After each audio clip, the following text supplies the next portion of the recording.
Bueno, buenas tardes. Soy Manuel Sánchez Montero. Bueno, muchos ya me conocéis todos, pero para los que están fuera, director de incidencia de Acción contra el Hambre y copartícipe del equipo que ha estado trabajando en una iniciativa que conocéis, que es la revista 17, y que os convoca hoy aquí, y para lo cual os damos la bienvenida, para no solamente cerrar el capítulo de la revista 17, sino también para abrir otro, porque la revista muta. Y ahora se convierte en los Diálogos 17. Quiero empezar por agradecer no solamente al equipo productor de esta revista, Sol, Andrea, Simona y todos los demás, que han hecho posible, y luego lo veremos, un milagro, que era que una revista, no diré académica, pero una revista con intención de análisis riguroso, pues haya sido visitada más de 100.000 veces y se hayan leído más de 100.000 veces sus artículos por más de 30.000 personas. Sobre todo viniendo donde veníamos, de dos revistas que a veces catalogamos del catafalco, revistas pues que tenían una difusión mucho menor y que tenían un coste mucho mayor. El objetivo de la revista 17 no habría sido posible sin la participación de un comité científico que ha sido clave, compuesto por académicos, por practitioners, por practicantes, por gente del mundo de las operaciones, por gente de muy diferente origen y que han servido para iluminar un poco el camino de este viaje que emprendimos Carlos Mataix, su director, que ahora subirá acá al estrado para hablarnos sobre todo de la siguiente fase, y por mí mismo. La revista 17 pretendía intentar aportar análisis riguroso, información y propuestas para abordar algunos de los retos fundamentales que se articulan alrededor de la agenda de los Objetivos de Desarrollo Sostenible, la Agenda 2030. Vimos que este ejercicio era un ejercicio que ha sido interesante, pero que quizás necesitamos dotarlo de una mayor agilidad. La producción de una revista es muy, para ser honestos entre nosotros, es muy pesada. Necesita de un trabajo de preparación y de previsión que le quitaba esa agilidad que sí que creemos que es necesaria para poder participar en los debates actuales y con el mismo rigor y dotándonos a partir de un montón de temas que se han tratado en esta revista. Por eso mutamos a Diálogos 17. Hemos hecho un montón de presentaciones, se han escrito más de 150 artículos por más de 100 autores y autoras.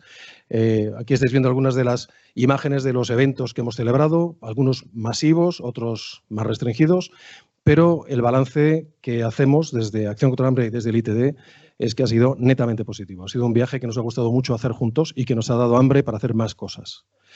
Y esas más cosas son esencialmente, como os digo, abordar el mismo reto, informar con rigor, con oportunidad, a aquellos que van a tomar decisiones o que van a poner en práctica políticas, estrategias sobre los retos que consideramos que son fundamentales. Desde Acción contra el Hambre vamos a seguir implicados, vamos a intentar aportar no solamente este maravilloso espacio, sino también la movilización de actores que seamos capaces y además también nuestro grano de arena en cuanto al análisis y la reflexión sobre algunos de esos retos. No estaremos en todos, pero desde luego sí que estaremos en muchos de ellos.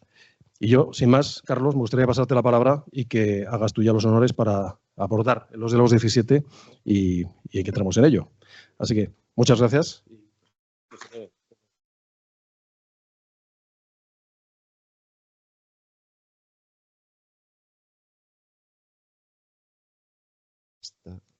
Ya está en verde. Bueno, ¿se oye? Sí. Y me imagino que desde casa nos está siguiendo ya un grupo de personas y sobre todo nuestra primera invitada, Ruth Bermejo. Ruth, ¿nos oyes? Sí, perfectamente. Para nada, un gusto tenerte aquí con nosotros. Vamos entonces a iniciar una nueva etapa que nos hace mucha ilusión, los Diálogos 17. En general, yo creo que en este periodo no hemos eludido casi ningún tema. Sí. Ah, vale, para que me vean. Bien. Y de hecho he visto fotos de la presentación del primer número que sorprendió mucho porque pudiendo haber tocado cualquiera de los objetivos de desarrollo sostenible, decidimos dedicarlo a un tema que era y sigue siendo bastante controvertido, que era el de la renta básica universal.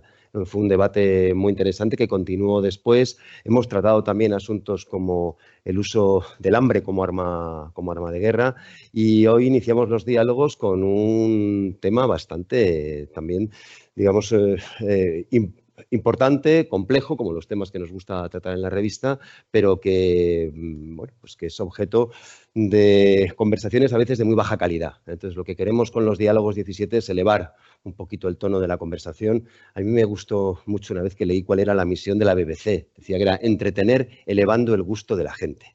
Pues ojalá aquí seamos capaces de no solo entretenernos, ya estamos bastante entretenidos, sino de tenernos cerca, de seguir creando esta red de afecto alrededor de la revista y elevar el nivel, el gusto, etcétera.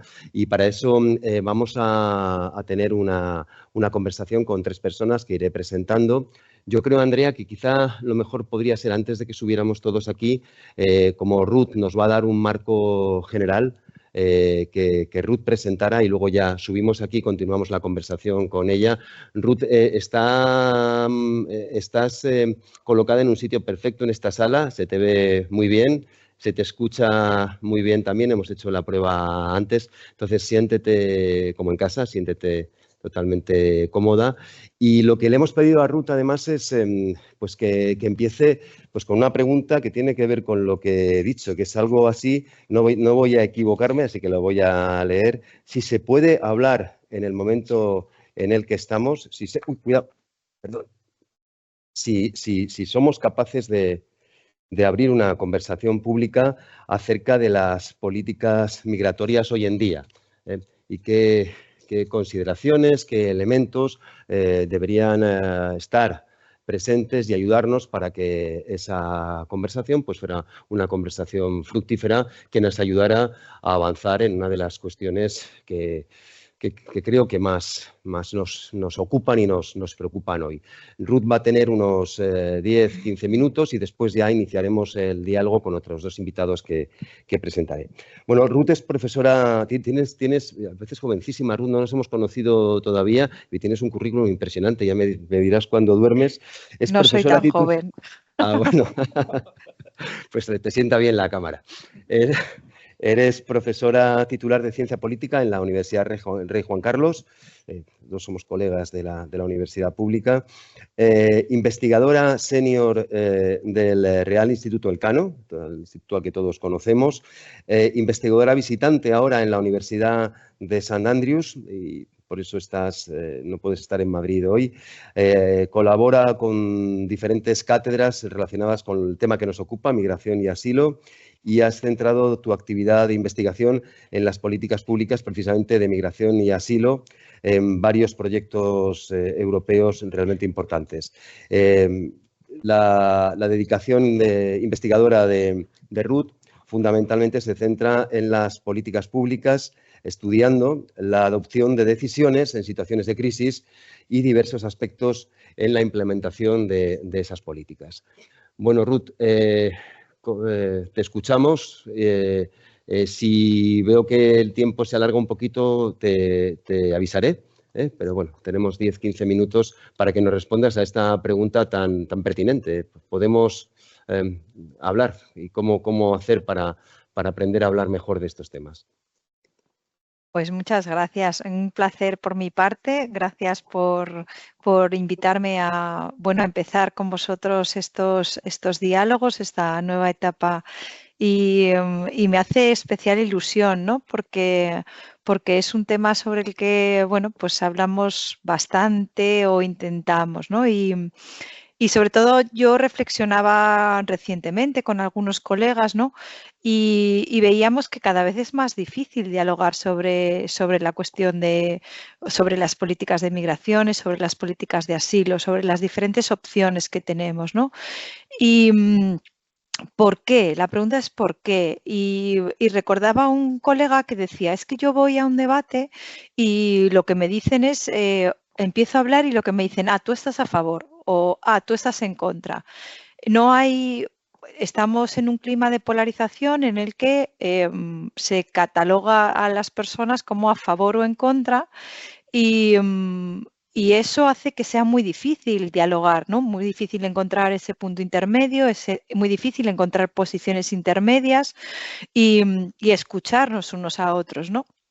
Y yo os comentaba que especialmente, o desde lo que yo estudio en las políticas migratorias, la complejidad es muy importante. Vosotros trabajáis mucho más sobre el terreno y conocéis muchos más detalles, ¿no? Pero en nuestro ámbito, que es el de la toma de decisiones, en el de la formulación de políticas, en ver qué modelo es el mejor o qué programa puede ser el más ajustado, pues muchas veces no hay ni uno muy bueno, ni el bueno ni el malo, ¿no? Sino que son todo pues gradaciones dentro de eso. Y en ese sentido es también como analizamos el Pacto de Migraciones, ¿no? Que era uno de nuestros temas. ¿Podemos dialogar en torno al pacto? Bueno, pues sí, claro que sí. Lo que pasa es que pues hay valoraciones buenas, hay valoraciones menos buenas, y la clave es cómo lo vamos a implementar, ¿no? Hay ideas muy buenas en la política en migración actual de la Unión Europea, hay ideas muy buenas respecto al necesitamos ser muy fieles a la Carta de Derechos Fundamentales, necesitamos ser muy respetuosos con los derechos humanos, necesitamos, bueno, fomentar la responsabilidad y la solidaridad de los diferentes estados. Hay ideas que son muy buenas, ¿no? Pero ¿cómo vamos a llegar a hacer eso, ¿no? Y ahí, en contextos de polarización donde la mayoría o donde hay un empuje por situar a la gente y situar en las posiciones en los extremos, es donde se complica, ¿no? Se complica el encontrar puntos intermedios que nos hablen de cómo hacer las cosas. ¿Y por qué esta complicación? Y voy a ser muy breve y desde luego me voy a ajustar a mis 10 minutos, ¿no? ¿Por qué esta complicación, no? ¿Por qué esta complicación? ¿Por qué en este momento hay una polarización tan importante sobre el tema de la migración o sobre el tema de asilo? Bueno, pues en mi opinión y según los análisis con los que nosotros trabajamos, uno de los problemas es la prominencia en el debate público. Es decir, muchas veces cuando el tema, y quiero poneros en contexto, ¿no? o recordar la campaña electoral, ¿no? en las recientes elecciones en Estados Unidos, pero también las campañas electorales en diferentes países europeos a nivel nacional, o incluso la convocatoria última al Parlamento Europeo, ¿no? Las últimas elecciones, ¿no? ¿Qué ocurre? Que cuando la inmigración se convierte en un tema de debate político y realmente se enfoca desde un punto de vista restrictivo, desde un punto de vista pues muchas veces nativista, desde un punto de vista de cierre, es muy difícil dialogar, porque y hay unos cuantos análisis que ya nos hablan de que esas posiciones duras son muy difíciles de contrarrestar. Es decir, esas posiciones duras o que hablan de la inmigración como un riesgo, como una amenaza, son muy difíciles de contrarrestar en el debate público o en el debate electoral, ¿no? Y llevan a la mayoría de los partidos que entran en el juego a situarse o a moverse en sus posiciones o acercarse a esas posiciones extremas. Ese es uno de los motivos que hacen que el resto, al no querer competir o al no poder competir con ese lenguaje, se retire del debate, ¿no? Pero está claro que es un debate que otras posiciones más moderadas u otras posiciones pro inmigración están perdiendo. Es decir, una de las cosas que nos encontrábamos en uno de los últimos proyectos europeos en el que yo trabajaba era que las redes sociales, que solo hay un mensaje. Si nosotros veíamos la red española o lo que nosotros estudiábamos Facebook en aquel proyecto y veíamos un poco cuál era el nodo del que salían la mayoría de las informaciones y las publicaciones sobre migraciones. Y era un nodo muy concreto, que hablaba de la inmigración como un problema de seguridad, y ese era el único nodo que estaba mandando información sobre el tema. Entonces, esto hace que y la posición política hace que el resto de los que tienen que debatir sobre el tema se retiren, ¿no? Con lo cual, pues las redes sociales, las campañas electorales se llenan o se colman por aquellos que tienen ese discurso. Esto, como decía, es un problema a la hora de tomar medidas. Nosotros lo que estudiamos es precisamente que eso lleva a que sea muy difícil encontrar o llegar a ese término medio en el que tenemos que tomar las decisiones, ¿no? En el que se tienen que tomar las decisiones. Y en relación con esto, y era el último punto que quería destacar, también tenemos que tener en cuenta que cuando se hace esta simplificación del debate o esta simplificación de la política migratoria, estamos centrándonos en algunas de las dimensiones de la política, ¿no? Y esto ha llevado a que la política europea también haya seguido esa vía en los últimos años. ¿Qué quiero decir con esto?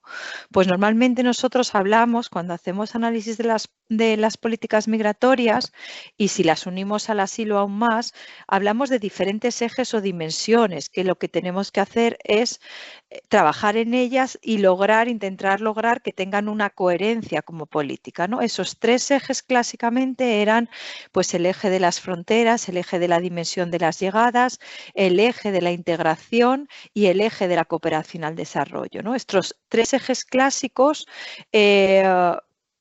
tienen que ser o tenemos que gestionarlos y que hacer que sean, trabajarlos para que sea una política coherente. Sin embargo, prestar atención a alguno de esos ejes, por ejemplo, centrarnos en la dimensión de fronteras en el contexto europeo, hace que no prestemos atención o demasiada atención a ese eje en detrimento de los otros. Todo esto para deciros que en términos y en situaciones de polarización el diálogo es muy difícil y por eso ¿no? me hacía especial ilusión participar con vosotros en esta primera sesión de vuestros diálogos 17. 10 minutos exactos.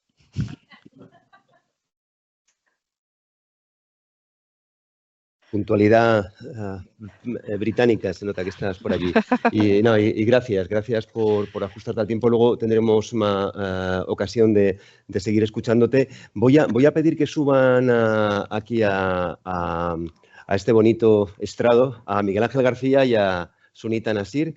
Me voy a poner yo aquí, poneos donde queráis. Bueno, Miguel Ángel García es ahora mismo la persona que dirige el Departamento de Resiliencia y Migraciones, creo, se llama un área, el área de migración y de resiliencia y migraciones. Tiene una trayectoria realmente interesante. A mí me ha sorprendido, me ha gustado y me han entrado muchas ganas de conocerte más, Miguel Ángel, porque él es doctor ingeniero agrónomo y profesor asociado, también profesor en la Universidad de Almería. Tiene una licenciatura en Ciencias del Mar. Es experto en desarrollo local y ordenación del territorio. Has publicado más de 20 artículos académicos sobre desarrollo rural, migraciones y ayuda humanitaria y fuiste además director de Acción contra el Hambre en Centroamérica. Pero además dice tu currículum que has conocido lo que es la migración circular entre Francia y España. Y ese es un tema que queríamos sacar aquí. Es una de las cuestiones de las que hablamos siempre en Europa, cuando queremos hablar de la migración no como un problema, sino como la posibilidad de abordar desafíos que tiene nuestro continente, pues surge lógicamente el asunto de la necesidad de una fuerza de trabajo rejuvenecida, de una reposición demográfica en un continente que está envejeciendo muy rápidamente. Y entonces, como estamos en el mundo de las palabras y la colonización del lenguaje, pues recientemente, no sé si tan recientemente, yo no lo había escuchado hasta hace relativamente poco, igual que tenemos la economía circular, pues ahora tenemos la migración circular. Sea como sea, es un asunto fundamental y nos gustaría conocer tu opinión y hasta qué punto puede haber ahí un elemento de una cierta convergencia en ese debate tan difícil sobre la migración. Y después presentaré a Sunita y completaremos esta primera ronda de intervenciones. Miguel Ángel, cuando quieras. Sí, pues muchísimas gracias, Carlos. Bueno, migración circular yo creo que sería la pregunta que cualquiera querría en un examen, ¿no? Porque las dos palabras juntas definen básicamente lo que es el tema. Tenemos, por un lado, una persona que decide dejar su país para tener un trabajo en otro lugar, parte de un país de origen, viaja hasta un país de destino, tiene su estancia laboral y regresa al país de origen y ahí se completa el círculo. Esta es una manera sencilla de verlo. Yo voy a hablaros de dos experiencias de migración circular. La primera es absurda, por decirlo en términos suaves. Y empieza con un chico en Guatemala que tiene 20 años, que como el 60% de los chicos en Guatemala no ha acabado la educación secundaria, tiene la alternativa de ponerse a trabajar, pero en Guatemala solo trabaja con contrato el 20% de la población ocupada y tiene también la opción de que si se pone a trabajar incluso con contrato, que ya sabemos que solo es un 20% de todos quienes trabajan en Guatemala, va a cobrar un salario que no le va a permitir ni alimentarse él ni su familia. En esa tesitura, pues la alternativa de emigrar a Estados Unidos es muy interesante. Entonces, es algo también aspiracional y lo normal que se hace es pagarle a un intermediario, a un coyote, es el término que se utiliza en Centroamérica y México. ¿Y cuánto se suele pagar? Pues $6.000, $10.000. Cuanto más paga, incluso tienes el derecho a una tarifa plana. Tarifa plana significa que tienes, por ejemplo, 3 intentos de pasar la frontera, si te detienen, te devuelven, otra vez, todo eso va incluido en el precio, los $6.000 o $10.000. Si finalmente consigues pasar la frontera, instalarte en Estados Unidos y empezar a trabajar, imaginaros que llega un día la policía o por cualquier otra razón te detienen, te llevan a un centro de deportación, se inicia un proceso legal, te meten en un avión y te regresan a tu país. En el año 2023, el año pasado, hubo 55.000 guatemaltecos que vivieron esa experiencia de ser detenidos y mandados de vuelta en un avión a Guatemala. Fueron 470 vuelos. El coste que tiene para el gobierno de Estados Unidos todo ese proceso de detención, proceso legal, meter a la persona en un avión y devolverla a su país, tiene un coste de $10.000. Entonces, ahí tenemos un ejemplo de migración circular. Es un viaje de ida y vuelta, donde entre uno y otro se han gastado entre $15.000 y $20.000 para nada, para volver al punto de partida. Es exactamente igual que pegarle fuego a esos $20.000 en una pira, multiplicado por 55.000 personas y en un país. Pero esto también ocurre en México, ocurre en Honduras, ocurre en Nicaragua. Ese es un modelo de migración circular, el modelo absurdo. Luego existe otra posibilidad, de migrar con un contrato en origen hacia Estados Unidos, hacia Canadá, y ahora también en Guatemala, este año, por primera vez, van a llegar 500 guatemaltecos con un contratado en origen, todo el proceso, van a venir a España a trabajar durante 6 meses en la campaña agrícola de frutos rojos en Huelva. Esa persona, ese migrante, y en el caso de Guatemala ya son más de 20.000 personas quienes tienen esa posibilidad de ir a Estados Unidos o Canadá sin poner en riesgo su vida, sin tener que pagar a nadie, porque es gratis, con derechos laborales, con derecho a vivienda en el lugar en el que están trabajando. Luego, cuando regresan de vuelta a Guatemala, tras 6 o 7 meses de estar trabajando, pues tienen un ingreso importante que supera por bastante el ingreso promedio guatemalteco. Como digo, son 25.000. Y ahora mismo a Estados Unidos están yendo más de 500.000 personas cada año procedentes de distintos países. En el caso de España, que tenemos esta experiencia de migración circular desde hace años, especialmente con Marruecos, son 20.000 personas, la mayoría mujeres, quienes se están desplazando entre Marruecos y España cada año y en este caso a Andalucía. Pero al mismo tiempo hay también 14.000 españoles que cada año siguen yéndose a Francia a trabajos de vendimia. O sea que, bueno, estos son distintos ciclos y distintas formas de abordar la migración que son una necesidad pues frente a las cuestiones y la realidad del mercado laboral. Pero eso ya luego lo podemos hablar más tarde. Estupendo. Creo que sí, sigo con esto encendido. ¿Sí me oyes? Sí, sí, vale, vale. Muchísimas gracias.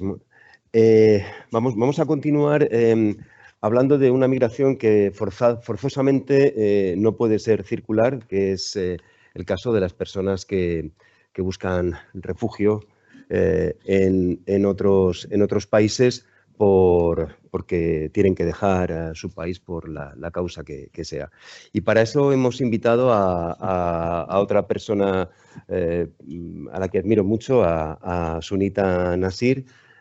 Sunita es de origen afgano, nació en Afganistán. Allí se licenció en Ingeniería Civil y tuviste una trayectoria profesional pues muy rápida y tremendamente interesante. Trabajaste como directora de programas en ONU Habitat, en el programa de Naciones Unidas para las Ciudades. Tu especialidad en Ingeniería Civil se centró en el mundo del desarrollo urbano sostenible y ahí pudiste aplicar tus conocimientos. Fuiste la persona que gestionó la iniciativa City for All en colaboración con la Unión Europea y la Agencia Norteamericana de Desarrollo, USAID, y además también coordinaste el programa Clean and Green Cities. Bueno, pues desde hace unos cuantos años tuviste que venir con tu familia a España, por lo que todo el mundo aquí conoce y vivimos a través de los medios de comunicación. Y bueno, pues tienes la experiencia de llegar a un país extraño al tuyo, en unas condiciones pues muy complicadas y tener que abrirte camino. Yo tuve la suerte de conocer a Sunita al poco tiempo de llegar a un país en el que no conocías la cultura, el idioma, etcétera. Y bueno, pues ha pasado algún tiempo y Sunita está haciendo una contribución importantísima, yo creo, en nuestra sociedad y particularmente tengo el placer también de que trabaja en el entorno del centro que yo dirijo en la universidad. Una parte de su tiempo trabaja en una spin-off de la universidad que se llama Smart and City y otra parte en una fundación que hemos creado recientemente que se llama Atelier. Pero ha tenido tiempo, además, en este corto periodo, pues además de escolarizar y de ver crecer a una hija maravillosa que tiene, a montar la Asociación de Mujeres Afganas, de la que es directora o presidenta. Bueno, presidenta, y debería saberlo porque yo estoy en el consejo asesor. Además, en este tiempo también ha aprendido español, perfectamente. Y bueno, creo que en este debate queríamos traer esa voz también, la voz de una persona que ha sufrido todo este proceso, pero que además nos hables de algunas cuestiones que creo que son importantes para el debate también. Y es cómo coordinar la voz de los diferentes colectivos, que como la asociación que presides está de alguna manera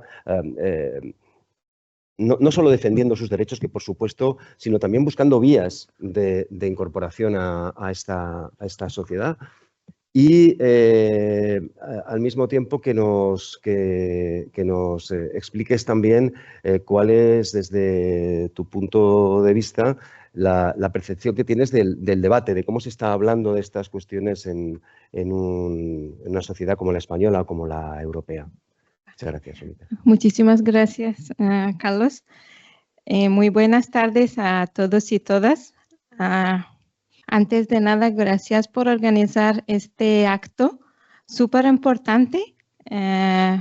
Y no es un tema muy fácil de hablar, sobre todo ahora, porque de los datos que tenemos por parte de ACNUR, que es de junio de 2024, 122 millones todo el mundo ha pedido protección internacional y que es más 5% más del año anterior. Y de ellos, 65% son de 4 nacionalidades. En primer lugar es venezolano con más de 6.3 millones. Y el cuarto es Afganistán con más de 6,1 millones. Para mí creo que ahora más que nada hablar sobre el tema de migración y asilo. Para los que no saben un poco la diferencia entre migración y asilo, voy a explicar muy breve. Alguien que decide irse de su país voluntariamente para buscar una vida mejor, para trabajar, para estudiar, lo llamemos migrantes. Sin embargo, alguien que tiene que dejar su país corriendo, dejando su familia, su identidad, su casa detrás, se llaman refugiados. Los refugiados siempre se dejan su país porque hay guerra, hay mucha violencia y a veces para los que no respetan sus derechos dejan países. Los inmigrantes tienen derecho de volver a su país, como que diga Mangel, una migratoria circular, pero las refugiadas no. Sobre todo las refugiadas políticas. Nosotros no tenemos derechos de volver a nuestro país. Y los que han huido de violencia y han llegado en un nuevo país buscando una nueva vida, los países que han recibido tienen derechos de protegerse, pero digamos en papel. Mientras que los inmigrantes buscan mejorar su vida.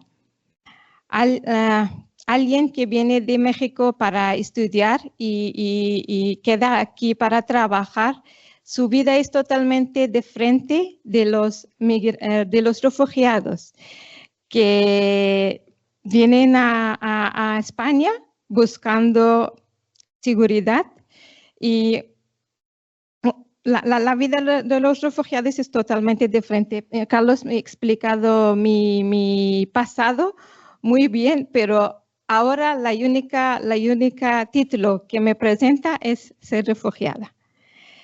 Y los refugiados tienen muchos retos, también los inmigrantes. Las dos tienes que... las barreras que enfrentan las dos son mismas, pero hay procedimiento muy diferente por la ley. Y voy a volver a tu pregunta, Carlos, sobre la importancia de colaboración y hablar y dialogar las dificultades que enfrentan refugiados. Bueno, yo todavía estoy en proceso de aprender español. Voy a usar un poco mis notas. Bueno, el diálogo y la colaboración son clave para fomentar la comprensión, la integración y el apoyo hacia las personas refugiadas. En España hay muchos desafíos enfrente de los refugiados y migrantes. La falta de comunicación entre los refugiados y las autoridades, la poca conciencia pública y la limitado compromiso dentro de la comunidad refugiadas dificultan lograr una integración efectiva. Para mí el diálogo es una herramienta clave para ayudar a que los refugiados y las comunidades que los reciben se entiendan mejor. Sirve para aclarar ideas equivocadas y reducir el miedo y rechazo hacia los extranjeros. También es muy importante reconocer que las comunidades de refugiados son diversas. con diferente origen, culturas, idiomas y experiencia. Voy a hablar de mi experiencia desde AMAE. En AMAE tenemos refugiados con más de 20% un nivel alto de estudio como doctorado. Un 16% de la comunidad afgana tienen estudios de máster. Entre más de 4.000 refugiados que estoy en contacto aquí en España, que están en más de 35 ciudades, solo 4% no tienen estudios. Estas personas enfrentan barrera a acceder a un empleo en su campo, acceder a una vivienda digna. No es una solo barrera para los refugiados, también para los inmigrantes. Acceder a una vivienda digna, acceder al mercado laboral es una pesadilla. Para mí, desde mi experiencia con AMAE, el diálogo que hemos hecho para hacer feria de empleo, para presentar los títulos, la carrera que tienen refugiados, fue muy útil. Por eso pienso que el diálogo, hablar sobre la realidad de inmigrantes, en este 4 años he notado que hay una falta de conciencia y sensibilización entre las comunidades refugiadas y las comunidades que residen, sobre todo en los redes de comunicaciones siempre explican a los refugiados son muy aislados y una barrera para la ciudad, que no somos una barrera, somos una asset para la comunidad. Con la diversa cultura que tenemos, con la diversa capacidad que tenemos, creo que tener un espacio de hablar, de debatir sobre estas oportunidades es muy importante. Para que los refugiados se integren de forma efectiva, es necesario brindar herramientas y apoyo para que participen activamente en los debates. No solo para debatir como forma administraciones, debatir como humanos, debatir con las orejas abiertas, no solo escuchar para identificar soluciones con las comunidades refugiadas e inmigrantes. Muchas gracias, Sunita. Muchas gracias. Vamos a continuar con una siguiente ronda y luego vamos a abrir la conversación a quienes estamos aquí hoy, que aprovecho para agradeceros la presencia. Ruth, siguiendo este hilo, el título del diálogo tenía una pregunta, oportunidad para articular una Europa viable. Y en las palabras tanto de Miguel Ángel como de Sunita se entrevé que realmente si hiciéramos bien las cosas, si ese diálogo tan difícil, por lo que nos contabas al principio, se hiciera público y se generalizara, posiblemente podríamos responder positivamente a esa pregunta.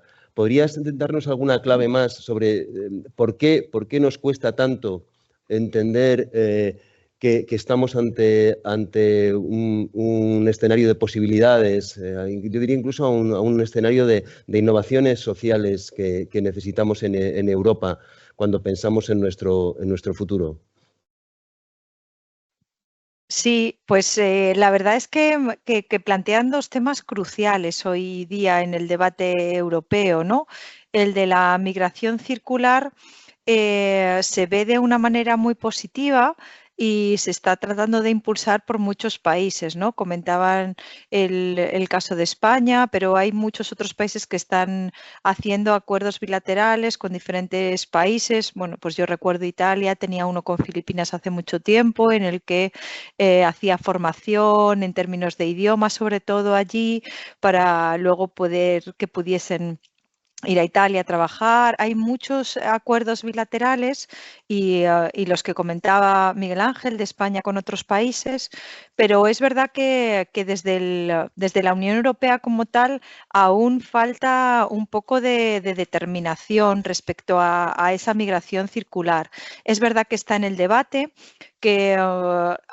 pero bueno, hay argumentos como siempre enfrentados, ¿no? Por una parte, hemos sido nosotros en parte los países, si nos podemos llamar así, receptores de inmigración, los que hemos impedido la migración circular, ¿no? Con el incremento de los controles de fronteras, lo que hacemos es impedir que la gente vaya y vuelva con mayor flexibilidad. Por ejemplo, una de las cosas que observamos es que en España, cuando las personas adquieren la nacionalidad, se vuelven mucho más frecuentes a sus países o pasan periodos más largos en sus países en vez de estar tanto aquí. Entonces, por ejemplo, una inmigración que podría ser de ida y vuelta, con todos esos requisitos de tener que esperar, pues, por ejemplo, 10 años para tener un permiso de residencia permanente, pues hemos hecho la migración más permanente de lo que en principio querrían los propios migrantes que fuesen, ¿no? Entonces, ahí es una de las vías sobre las que más se está trabajando, como decía Miguel Ángel, pero es verdad que se trabaja sobre todo bilateralmente.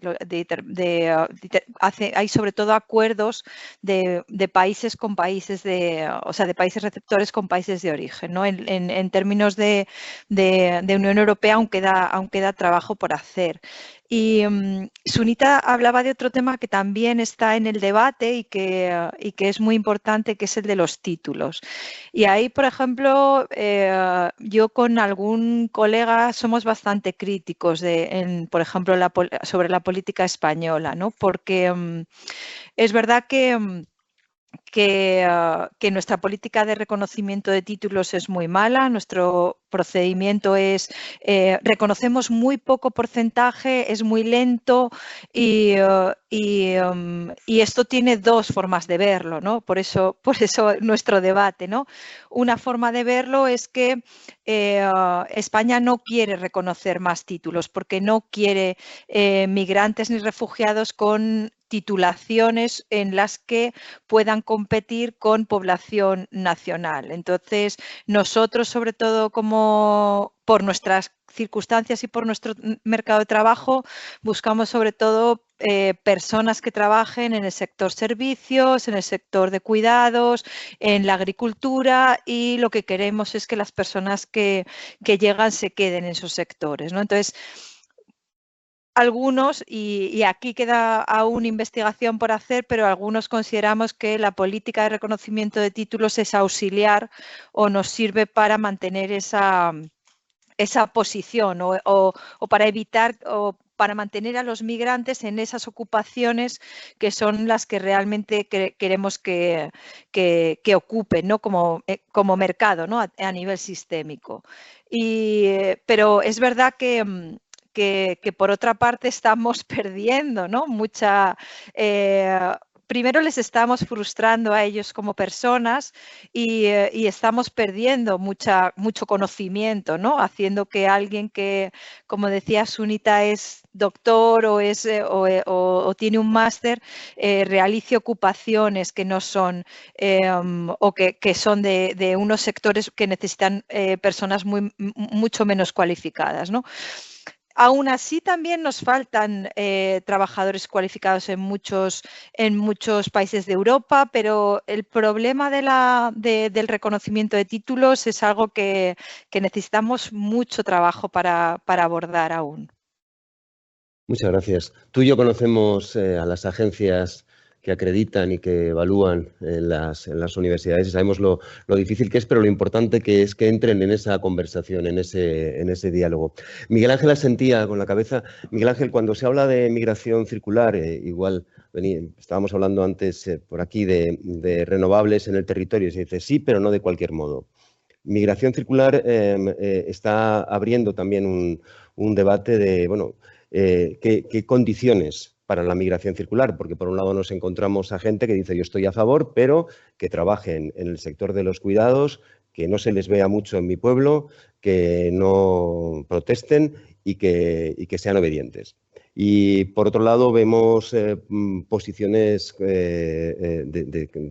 distintas que lo que están planteando es cuidado con la migración circular porque puede haber vulneración de derechos, puede haber trabajo no decente que esté siendo parte de la oferta que algunos empresarios pueden estar haciendo. Las condiciones de retorno hay que verlas ex ante porque si no hay unos costes muy altos de vuelta al país. Hay toda una serie de cuestiones que nos hacen pensar que a lo mejor conviene plantear como no sé, unas características que debe tener esos procesos para ser procesos simétricos y procesos, en cierto modo, justos. ¿Cómo es tu reflexión sobre el tema? Sí, de hecho es fundamental todo el marco regulatorio que existe en torno a la migración circular, en el caso de España y de cualquier otro país. Yo creo que en cualquier circunstancia, ser un migrante, y voy a quitar la palabra migrante, ser un trabajador con derechos laborales es mejor que ser un trabajador sin derechos laborales.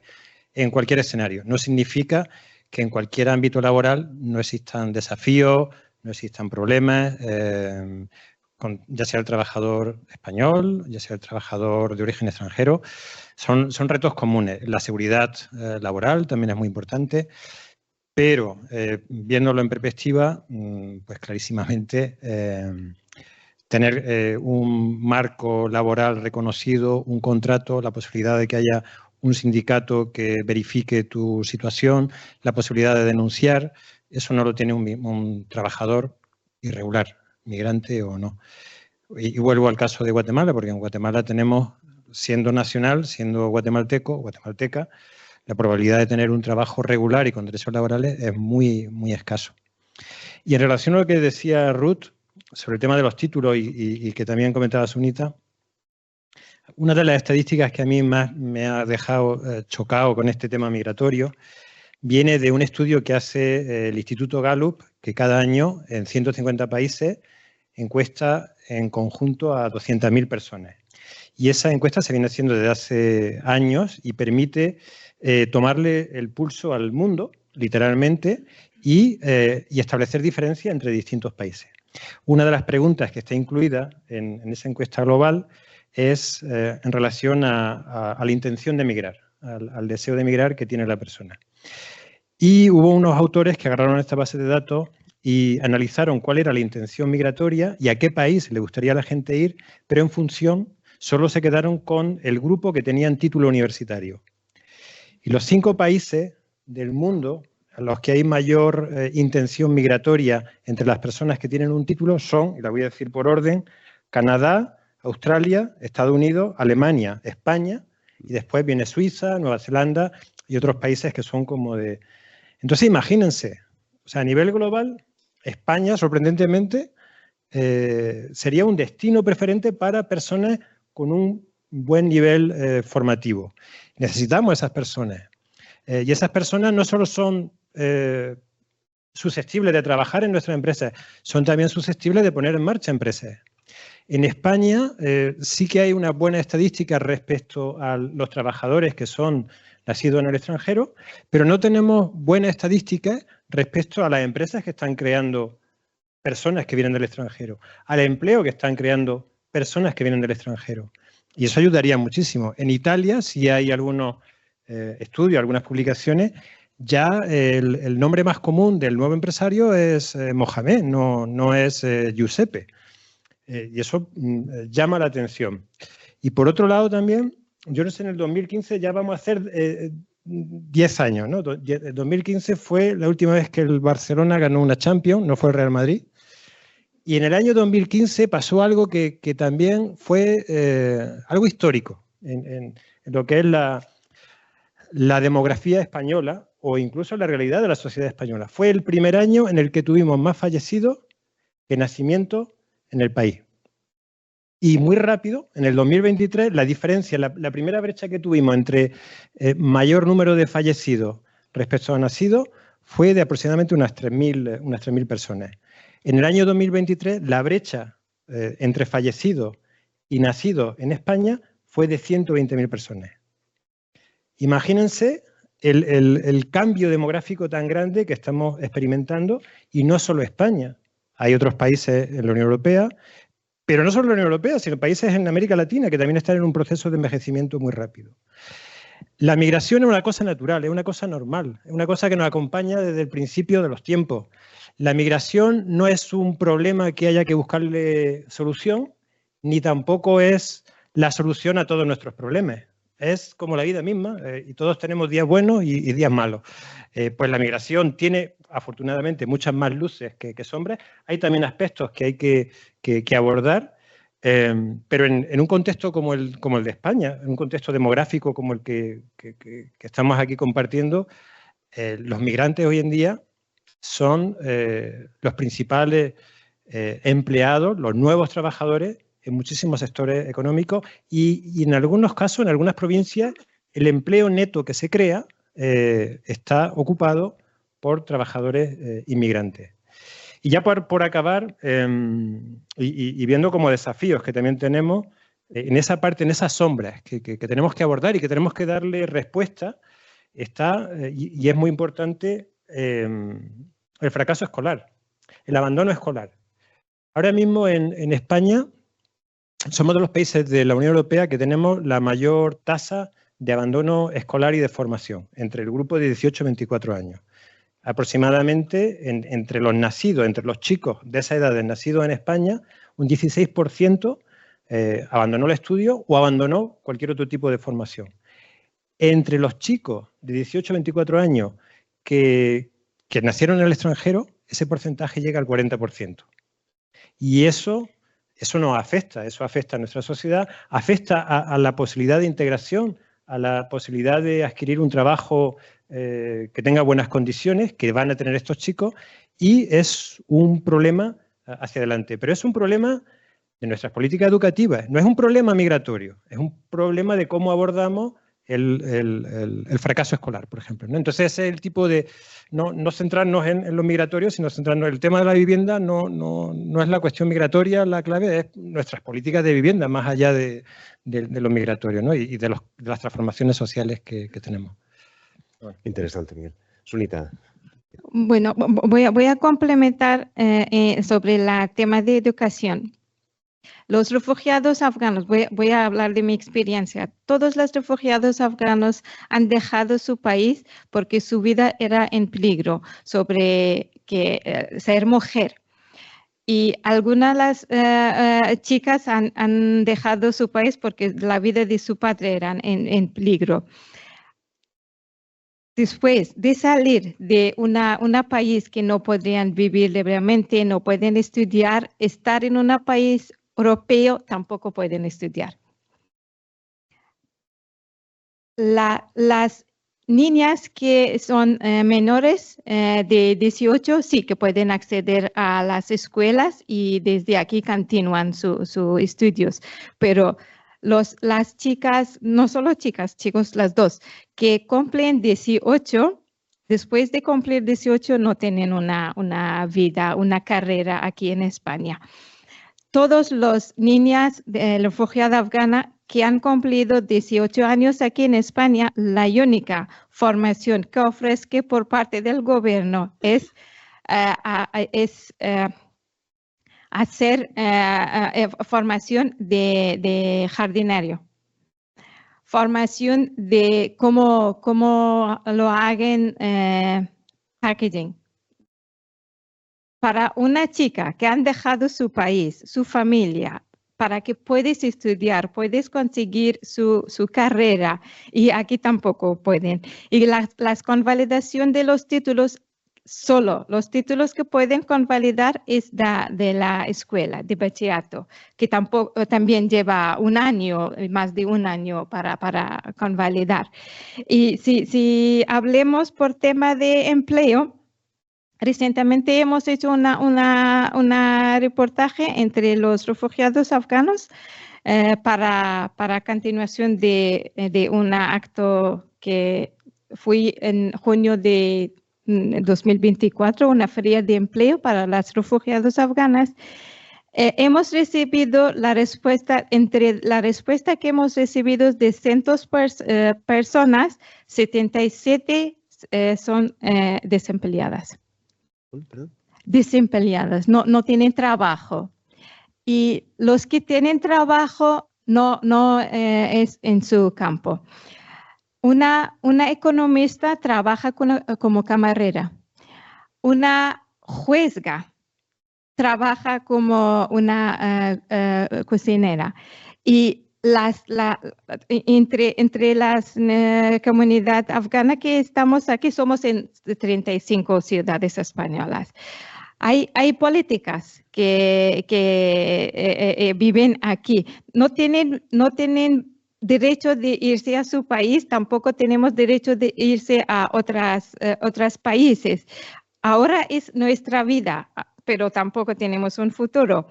La mayoría de los refugiados que han viajado han ido a otros países como Alemania, como Francia, para buscar una vida mejor, porque hay muchas oportunidades en otros países del norte de Europa.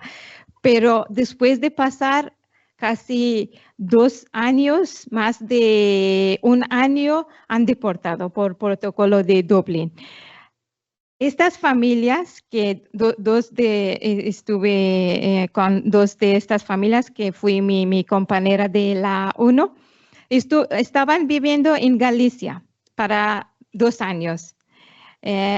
No podrían encontrar trabajo porque las 2 fueron diseñadora, profesora en la universidad. Ellos decidieron ir a Alemania porque tienen familia aquí y para que pueden trabajar.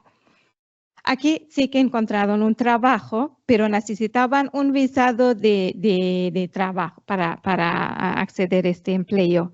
Volvieron a España y pidieron visa de trabajo, pero tampoco lo dan esta visa porque tienen DNI de España, tienen protección de España. Ellos decidieron estar aquí en Alemania. Estaban en Alemania para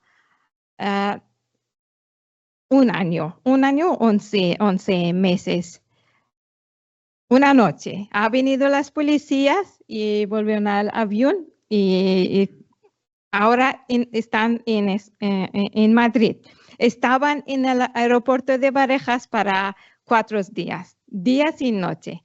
Estuvimos contactando con la administración, con Cruz Roja, con ACNUR, para que puedan apoyar a esta familia, porque estaban con las niñas, con dos niñas.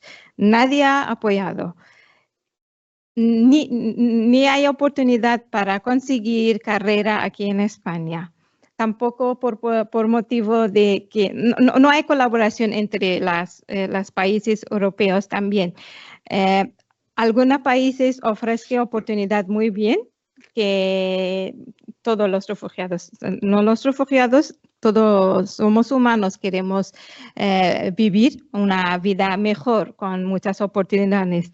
Lo que deciden ir a otros países después de pasar 1 año y también usan recursos.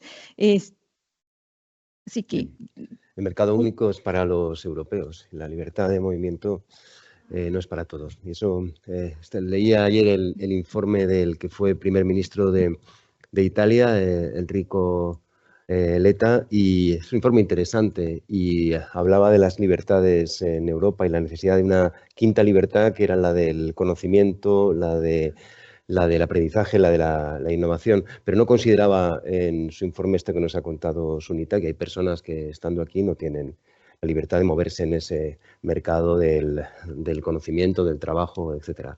Muchas gracias, Sunita. Vamos entonces a comenzar la conversación. Creo que hay un micrófono por ahí disponible para que desde casa nos puedan escuchar.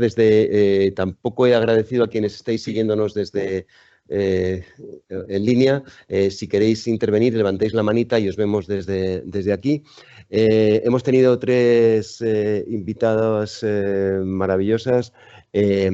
No hace falta competir con ellas. Se trata de abrir una conversación. Entonces, quiero decir con esto que las intervenciones no sean demasiado largas para que realmente podamos establecer un diálogo. Si hay preguntas dirigidas a la mesa, lo indicáis y podemos empezar, por ejemplo, cogiendo 2 o 3 palabras y vamos a ver cómo continuamos. Por ahí, sí. Manuel. Bueno, Si os muchas podéis gracias. presentar, bueno, a ti no hace falta, pero... Sí, bueno, muchas gracias. No, ha sido muy inspirador, muy complementario. Yo tenía dos preguntas, una dirigida más un poco según vuestro entender, ¿cuáles serían un poco los factores clave para promover ese cambio en esta narrativa, ¿no? Es decir, ¿cuáles son los argumentos clave que creéis que son oportunos? Y también un poco cuáles son los destinatarios, los actores clave a los que tenemos que intentar proponer esta nueva narrativa, con las evidencias y con las propuestas. Y la otra tiene que ver un poco con no solamente, bueno, sí, quizás más con lo que es el proceso circular. ¿Cuáles son los beneficios enormes, tangibles e intangibles, más allá de los económicos, que suponen para no solamente las sociedades de destino, sino las sociedades de origen de estos procesos circulares de población? Antes de pasar a la mesa, ¿alguien quiere...? Sí, por aquí. Tomando nota, por favor, y ahora... Muchas gracias, especialmente a Sunita, que ha plasmado muy bien como los problemas de las personas refugiadas y migrantes en general. Creo que es un problema que en España viene dándose en detrimento, diría yo, más de 20 años. No es algo nuevo. En este caso, ¿creéis que el Pacto de Migración y Asilo tiene cabida a dar derechos a personas migrantes y refugiadas? Ruth, empieza tú si te parecen. He oído tres preguntas. Elige las que quieras y vamos complementando. Vale, respecto a lo que preguntaba, creo que era Manuel, sobre cómo cambiamos narrativas, ¿no? Yo creo que una parte son los medios de comunicación. Yo lo apuntaba antes, son redes sociales, los mensajes que reciben los jóvenes sobre la migración son, en mi opinión, espeluznantes y centrados hay mucho bulo, mucha mentira y mucha desinformación sobre la inmigración, yo creo que ahí es una clave, ¿no? Y los medios de comunicación, cuando transmiten también o cuando hablan de migraciones, también nos dan una imagen muy distorsionada, ¿no? Tanto en las imágenes como en el contenido. Y bueno, pues fijaos un poco, un ejemplo sería el barómetro del CIS, ¿no? Pues si tú preguntas a los ciudadanos españoles y bueno, a residentes en España, ¿no? Por la inmigración, piensan que la cantidad de personas que llega en patera a España es, bueno, pues 5 veces la que es, ¿no? Entonces, yo creo que habría que cambiar narrativas en medios de comunicación y en redes sociales, pero tampoco es fácil, ¿no? Porque hay temas que llaman la atención, ¿no? Y esos son a los que los medios transmiten para vender, para tener oyentes y contar la inmigración de una determinada manera, pues les da oyentes y les da popularidad, ¿no? Lo cual, bueno, pues por eso ahí creo que forma parte más que no es solo la inmigración, ¿no? sino un poco que se transmite en los medios de comunicación en general y en las redes sociales. Y a la pregunta de la segunda pregunta, de la segunda persona que ha preguntado, mi respuesta es no hay más, no. Bien. Vale, pues yo respondería a la de Manuel en lo que toca a la migración circular, el impacto que tienen los países de origen. Hay un dato que creo que antes, no sé si lo di, pero es un migrante irregular tarda 13 años en volver a su casa, un migrante irregular en Estados Unidos. Imagínense el desarraigo y la rotura de vínculos con la familia en el origen. El evitar que eso ocurra ya es importante. Pero luego también, como ese vínculo está presente, la persona se desplaza a trabajar estacionalmente en una temporada que puede ser de 6 meses, 3 meses, 9 meses. Esta persona regresa con mayor cantidad de ahorro. Esta persona puede tener un proyecto de vida en su propio país y dirigirlo, liderarlo, podríamos decir, encabezarlo con los recursos con los que ha podido regresar a su casa. Y en el caso de Acción contra el Hambre hemos estado haciendo estudios que creo que son bastante originales, no son muy comunes, en comparar qué ocurre en viviendas, en familias que tienen distintas experiencias migratorias. Tenemos familias donde hay migrantes pero irregulares, de estos que se van con el coyote y que pueden tardar 13 años en regresar.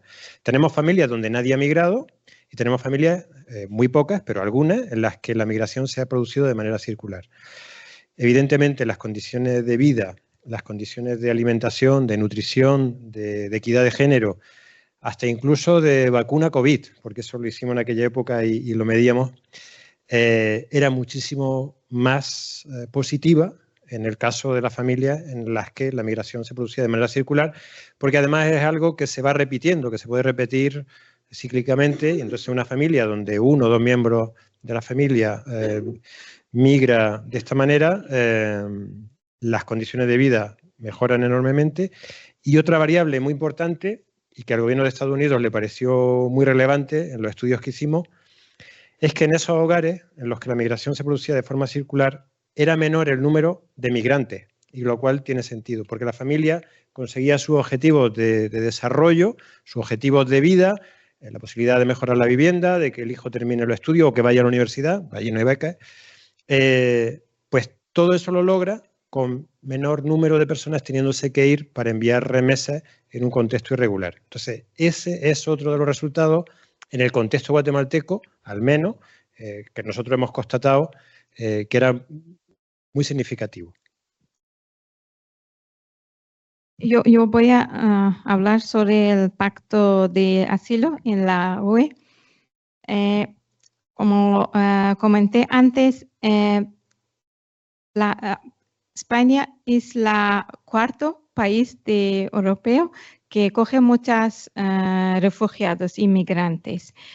Y el primer lugar es Alemania. Antes que no tenemos una reformar en el pacto de asilo, creo que es difícil integrarse los inmigrantes y refugiados. Crear un sistema junto y obligatorio para redistribuir a los solicitantes de protección y asilo. España ha recibido cuando lo ves la jirafa, en este último 10 años España ha recibido casi un montón, pero solo hasta aeropuerto, hasta centro acogidas, no después de aquí. Le dan visa humanitaria y protección internacional para muchas nacionalidades, pero nosotros necesitamos un apoyo más allá, no solo para cuando lleguemos a España, sobre todo los inmigrantes que son de países musulmanes, enfrentan muchas barreras, islamofobia. Las mujeres que llevan pañuelo enfrentan mucha discriminación y no hay un sistema. Sí, que hay un número de teléfono para mandar quejas, para hablar, pero este sistema no funciona. Y para mí es importante si hablan entre los países europeos para distribuir las solicitantes. No es necesario recibir tantos refugiados, sino podemos acompañar e integrar en la sociedad. Gracias, Sunita. ¿Más preguntas? Sí.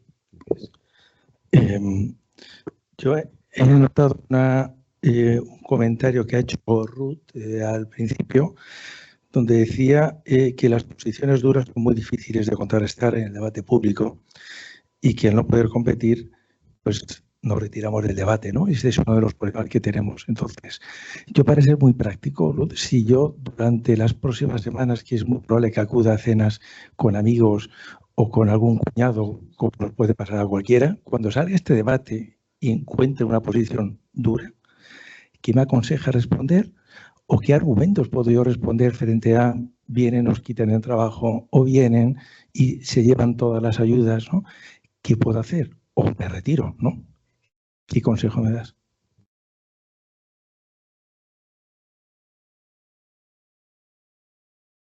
¿Contesto ya? Era muy directa la pregunta, sí. ¿Prefieres que pase otro y lo vas pensando? No puedo dar una respuesta, ¿no? Yo creo que cada uno debemos intentar buscarla. Yo sí que lo que comentaba es que muchos académicos en los últimos años se han retirado de los debates en televisión y de esos contextos porque no hay debate. Entonces, esto es un poco la clave de cara a esas cenas navideñas, ¿no? Queremos debatir, queremos ver, y alguno lo habéis comentado, no es todo ni positivo ni todo negativo, ¿no? Queremos ver pros y contras, también depende de donde cada uno parta, ¿no? Como cada uno vea, yo creo que ahí ahora, como cada uno ve a los migrantes pues como seres humanos iguales o desde discursos nativistas, ¿no? Entonces, hay posiciones que no son dialogantes, ¿no? Que son excluyentes y que no hay posibilidad de diálogo. Entonces, ahí es donde está la clave, ¿no? Llevar, yo creo, el debate o el diálogo a eso, a un debate y a un diálogo en el que se pueda discutir, ¿no? Y se pueda ver los pros y los contras y nada, el problema es que nada es blanco o negro, ¿no? Ni abusan de los servicios sociales en su todos, ni en su totalidad, entonces la cuestión es un poco que haya espíritu de debate, ¿no? O de diálogo, como ponéis aquí. Gracias, Ruth. Sí, ¿queréis completar algo? Sí. Bien, porque todos tenemos ese tipo de... ¿Tienes que apretarle? Sí. Sí. Sí, todos tenemos ese tipo de situaciones, de grupos de WhatsApp, de amigos del colegio o de familiares. Lo que yo personalmente les recomendaría que levanten la mirada de la pantalla, que levanten la mirada del grupo de WhatsApp y que se den un paseo, que se vayan a tomar un café a cualquier lugar que quieran aquí de Madrid, que pasen por un parque, que vayan a simplemente, que se dejen llevar y que analicen, que valoren lo que hay, que se monten en un taxi, que se monten en un Uber, que pidan comida y que reflexionen a partir de eso. O sea, esa es la realidad, no hay que darle más vueltas. O sea. Nos queda tiempo para una última ronda de intervenciones. ¿Alguien tiene interés? ¿O alguien en línea? Sí, yo voy a decir solo un momento de mi experiencia de debatir y dialogar. Yo estoy aquí ahora hablando gracias a Carlos, porque mi conexión surgió por parte de un diálogo que hace Carlos con sus amigas, y de aquí me presentó a una red de españoles. Yo empecé mi trabajo en 2022, en marzo de 2022 con ETD. Y ahora, después de 3 años, ETD han contratado 3 refugiados afganos en su campo, no como una jardinería, pero estos debates, dialogar, hablar, sí que funciona. Y en AMAI, nosotros cada 6 meses hacemos un evento intercultural para que las comunidades afganas se sientan con sus comunidades y hablan de sus culturas. Y de aquí surgió muchos contactos que funcionan. Y para mí es importante por parte de los refugiados para hablar sobre su vida, sobre sus sentimientos, y también a las comunidades que escuchan o ven qué pasa en su alrededor. Gracias, Sunita. Yo me dedico a la universidad y dentro de la universidad a la innovación, y hace ya tiempo que se ha demostrado que la innovación a medio y largo plazo correlaciona muy bien con la diversidad de todo, de gentes, edades, perspectivas, etcétera. Yo me estoy encontrando cada vez más con gente que emprende, que lanza un negocio o una actividad filantrópica y que tiene toma la decisión de que una parte de la gente que trabaja en su organización sea gente que viene de otros lugares y en ocasiones pues, que está en situaciones como la de Sunita, y cuando pasan unos años te cuentan una y otra vez que su organización va mejor, la productividad aumenta, los resultados son mejores gracias a la incorporación de personas como ella. Es verdad que al inicio hay algunas barreras que superar. En mi universidad no me dejaron contratar a Sunita. Universidad pública, que luego va explicando por ahí su compromiso con los objetivos de desarrollo sostenible, no pudo ser. Aprovechamos una startup muy pequeñita para que había gente maravillosa que se dio cuenta de que no podían pasar la oportunidad para ellos de tener a una persona como Sunita. Hay barreras al principio, ahora cuando pasa algún tiempo hay oportunidades. La migración tuya, Sunita, es lineal, no es circular, pero tu vínculo con tu país sigue estando ahí. Y hay algo que estamos descubriendo también, que es organizaciones que tenemos una vocación internacional, el valor que tiene contar con personas como ella. Y ya estamos dándole vueltas a alguna acción en la que meteremos a mucha gente que está aquí en el país del que tú vienes. Y sobre el diálogo, yo creo que no es solamente este tema, es que son muchos temas. Aquellos que cada vez más esquivamos, no solo en la cena de Navidad, ojalá fuera solo ahí, es que es casi en el día a día. Y creo que eso nos tiene que remitir a algo que está dañado, que es nuestra capacidad de deliberar y nuestro gusto por el diferente, por aquello que puede complementarlos precisamente porque tiene otra perspectiva, incluso tiene otros valores diferentes a los nuestros. Y en ese sentido, bueno, ojalá con esta modesta iniciativa de los Diálogos 17, pues contribuyamos con otras muchísimas iniciativas que hay a hacer más frecuente y a hacer, digamos, un hábito de nuestra sociedad, el diálogo entendido en su profundidad, el diálogo desde la diversidad, desde la suspensión de nuestras opciones muy concretas y al revés, el placer de escuchar y de abrir otras perspectivas. Creo que la mayor parte de las personas que estamos aquí estamos comprometidos con eso, y esta nueva iniciativa, los Diálogos 17, pues por supuesto que también. Ha sido un placer estar con todas las personas que nos han acompañado aquí. Gracias, Ruth, gracias, Miguel Ángel, gracias, Sunita. Y no sé si hay algo más, Manuel. El Lord de Santidad. Sí.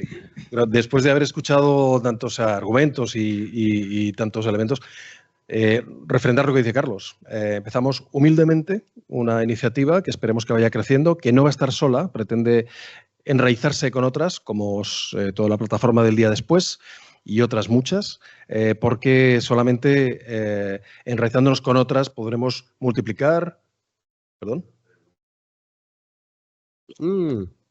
Pues entonces no hago la conclusión. Gracias. Creo que hay dos preguntas. La primera está respondida y la segunda... Promover el debate desde la vía de los hechos reales versus la ficción, historias de vidas que rompen estereotipos. Desde vuestra experiencia, ¿qué medidas deben adoptarse para romper el muro de la desinformación? Yo creo que está un poco ligado a una de las preguntas primeras que hicimos, pero si consideráis que hay algo nuevo en esa pregunta, por favor, Ruth, Sunita, Miguel Ángel. Sí, Bueno, yo a lo mejor compartir una publicación que tenemos muy bonita de los trabajos que hemos hecho en Acción contra el Hambre, que empezamos a investigar este tema de la migración circular y todo muy académico, estadístico, gráfico. Y bueno, eso tiene un peso enorme. Pero hicimos un trabajo con una periodista italiana que se fue a convivir con migrantes circulares. Y eso dio lugar a una publicación que se llama, además que resume muy bien la idea y de todo esto, la publicación se llama El sueño americano en casa. Si eres de sueño americano que te tienes que ir a Estados Unidos, bueno, pues puedes tenerlo en tu propio lugar. Y esa publicación, si uno la lee, porque lo que se lee ahí son los testimonios de los migrantes, pues si es que te lo deja clarísimo y tiene una fuerza comunicativa que yo por 1000 datos que dé no voy a conseguir. O sea, aunque parezca así, no. Lo otro tiene mucho más peso. La presencia de migrantes no, vamos, de españoles o de ciudadanos de otros lugares que viven aquí y muchos de ellos son españoles en poco tiempo. Eso es lo que ocurrió durante la Eurocopa con la selección española. Esa visibilidad del aporte que tienen personas que están con nosotros, que vienen con experiencia, con conocimiento, eso hay que plasmarlo y hay que reflejarlo en los medios y eso contrabalanceará, más allá también de ese darse una vuelta y constatar la realidad. O sea que eso creo que sería como clave. Y al que quiera esa publicación luego la compartimos porque merece la pena. Muy bien. ¿Alguna cuestión más o cerramos aquí? Cerramos. Bueno, cerramos y quería decir que estamos en un sitio estupendo. Estamos casi inaugurando la nueva sede de Acción contra el Hambre. El diálogo necesita también un marco y si es compartido mejor. Y además, igual meto la pata. Creo que no acaba de todo esto aquí, ¿o sí? Hay un pequeño refrigerio. Sí. Perdón.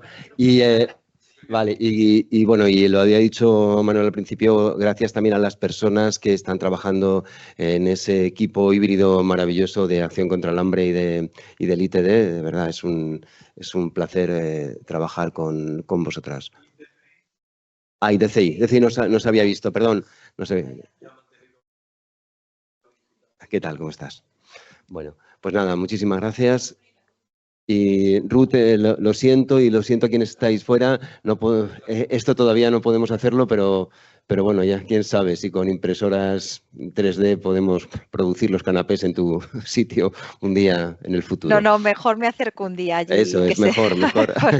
Muchísimas gracias. Venga, gracias. Un abrazo. Chao. Un abrazo.